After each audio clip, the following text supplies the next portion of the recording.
Shalom, giving all praises to Yahweh, B'Hashem Yahweh Shah, B'Hashem Harakhakwadash. Say double honors to our apostles and elders here at Great Millstone. Peace and blessings to the Lord's hopefully elect. So, I came across this video because Elder Apostle Tahar did a quick video titled Lay Down with a Woman, a hyena, and wake up with a STD. So he was referring to a video, it was a recommended. I typed it in, these videos are starting to spread a little bit, but it's just talking about, they got a few cases where some people are dying. A few people died, like 5 people in certain areas died. I believe they're women from what they say is a flesh-eating STD. They say it's extremely rare. Now this guy, he's about to play a video, this guy explaining the source of, you could say, the bacteria, and this is proof that what the Lord told us to do is righteous, and because it all goes back to these creatures in the sea known as shellfish, and how this bacteria comes about because people are eating it. Bacteria is spreading quickly in New York and has already killed 3 people. Let's talk about the flesh-eating bacteria, Vibrio flavificus. This bacterium is known as a flesh-eating bacteria because it could cause something called necrotizing fasciitis or severe wound infection. It's important to understand that this bacteria is found in brackish, saltwater, or marine environments, and it usually resides in the intestines of shellfish and oysters. So it's important. All right, it's found in shellfish and oysters. And even this guy, he quotes the Bible to say this is why you shouldn't eat it. But I'm going to kind of skip ahead. Eat the other ladies' breast. Don't spread your money. The prohibition against eating your business. This is very serious infection or sepsis. Typically, if you also have a wound in any part of your body and you're exposing your skin to that bacterium, it could cause something called necrotizing fasciitis, and that could cause you to go into shock and potentially die. So it's important to understand that if you have risk factors such as diabetes, liver failure, cirrhosis, malignancy, or a weakened immune system, try to stay away from this because those are the patients who are at greater risk. This infection is very rare. Typically, you most likely will just get a gastroenteritis. So my recommendation is to just be aware that you could be putting yourself at risk, just to be very careful when you're consuming any shellfish and oysters. It's very simple to stay away from this. Do what God said. Don't eat shellfish. That's what he said, right? Yeah. And there's this video I'm going to play. It's a short, but it talks about how they actually use oysters or clams or mussels is what they call them, as a way to filter water, to clean water. This is a real photo of a mussel with a magnet attached to a spring that is then hot glued to its back. And this right here is a shutoff switch for a water supply in Warsaw, Poland. This is called biomonitoring. In Warsaw, Poland, there is a water treatment facility where they house 8 mussels in a tank of the city's drinking water supply. Now, each of these 8 mussels are fitted with the same mechanism. And if 6 out of the 8 mussels close and hit the switch, it'll automatically alert human intervention to see if there's any water contamination. But why mussels? Mussels are naturally highly sensitive to pollutants like heavy metals, industrial chemicals, pesticides, and bacteria. With even the tiniest amount of contamination, they will close their shells, providing an early warning sign indicating a decrease in water quality. Now, unlike electric sensors, mussels require no power to continuously monitor the water supply. They simply just exist because this is what they naturally do. This method is low cost and sustainable. Now, after 2 to 3 months of monitoring the water, the mussels are then returned back to their natural environment. And throughout history, biomonitoring has happened before. Up until the 1980s, canaries were brought into coal mines. Right, you're talking about the canary in the coal mine.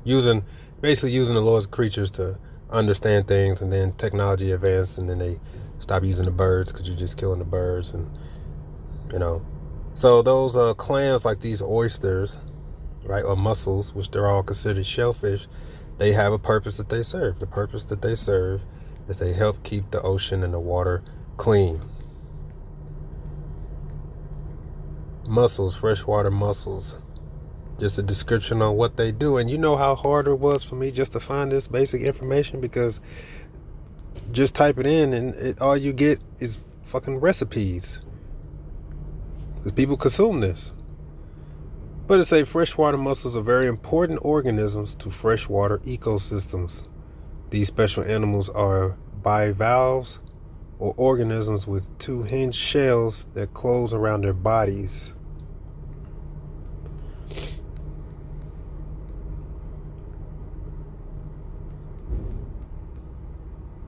It says they are filter feeders.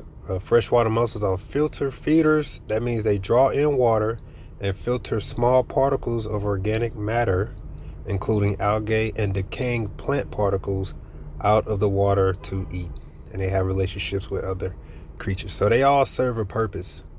And you're not supposed to be eating these as an Israelite, because the Lord gave the commandment to stay away from shellfish. And shellfish are just that. They got shells, like oysters, mussels, crabs, so forth and so on. Leviticus chapter 11. Because he's telling people, that's why God said not to eat it. Well, it was only given to the Israelites. Like I said, everybody eat it as a delicacy, because it's nothing but recipes online. You just type in mussels. But we here as Israel, we supposed to stay away from shellfish, and you get examples like that. So because of the breaking of the commandments, it can lead to bacteria to leading to STDs, man.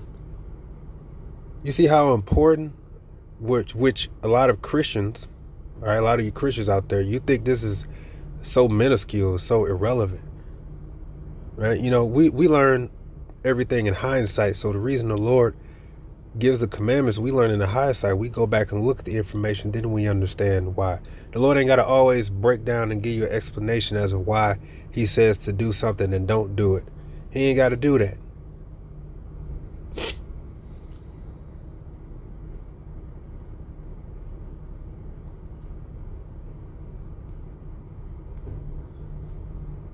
Am I...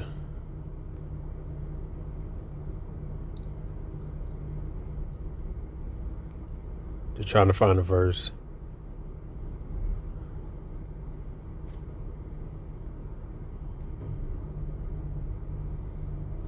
Verse 9. These shall ye eat of all that are in the waters. Whatsoever hath fins and scales in the waters, in the seas, and in the rivers, them shall ye eat. And all that have not fins nor scales in the seas and in the rivers, of all that move in the waters, of any living thing which is in the waters, they shall be an abomination to you. And that includes shellfish, that includes catfish, that includes lobster. All of them have a purpose. They have a purpose in the ocean. The Heavenly Father put them in there for a reason. They have relationships with other creatures down there. They keep the ecosystem going.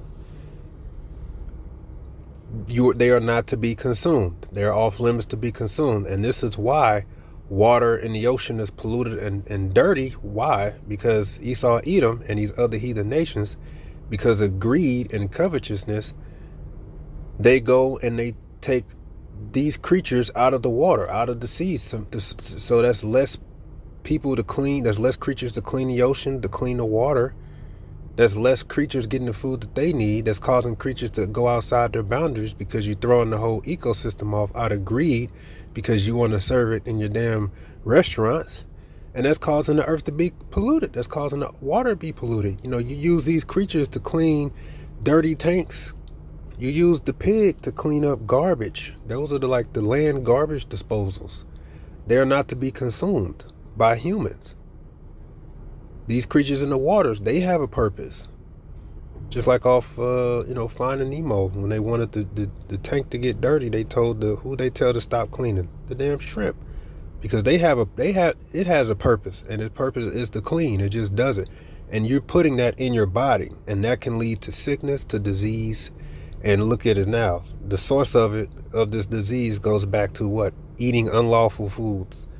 So you can't tell me that the commandments of Yahweh Shai don't far exceed the you could say the capacity of comprehension of humans. Humans don't know nothing, right? They'll learn it and then still say, like that guy, you got to be very careful. No, man, you're supposed to be quoting scriptures. You're supposed to say, this is why the good Lord of the Israelites, Yahweh, commanded the Israelites not to eat these fish, because look at the diseases that it can spread. Look at what the problems that it can cause. The good Lord of Yahweh, the good Lord of the Israelites, Yahweh Yahweh Shai, truly are the just power and knowledgeable power. But you know, you guys are heathens, so it is what it is. This is for the heathens. It is what it is. But this is Psalms 119:25. I am thy servant. Give me understanding that I may know thy testimonies. It is time for thee, Yahweh, to work, for they have made void thy law. Who made void thy law? The Edomites, the other nations. Like I said, they go out and they take hundreds, if not thousands, of lobster out of the sea every single day. And that includes oysters, that includes clams. Like I said, I'm just trying to look up mussels, and all you see is recipes. Like, what? And those things are dirty. So they're taking these things out the ocean by the dozens a day. So what do you think that's going to happen to the water supply? It's going to get polluted. The water is polluted. Everything's polluted because they're taking the cleaning system that the Lord created out. Okay. It says, therefore I love thy commandments above gold, yea, above fine gold. Therefore I esteem all thy precepts concerning all things to be right, and I hate every false way.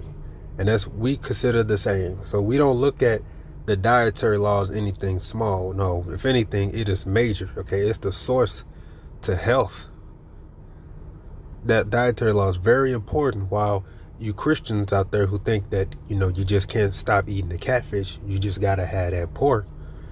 All right, you make void the law of the Heavenly Father. You're only hurting yourself. But we over here, all right, we Israel, we try to keep the law, statutes, commands to the best of our ability. We refrain ourselves from such defiled food, and when we learn about what it can cause, we're going to praise Yahweh Yahweh Shai for his commandments to teach us this, to save us and to protect us. It says, thy testimonies are wonderful, therefore doth my soul keep them. The entrance of thy words giveth light, it giveth understanding to the simple. And use this example regarding of what's being talked about as an example to revert back to the scriptures and understand why the law of the Heavenly Father truly is wisdom and salvation. Shalom.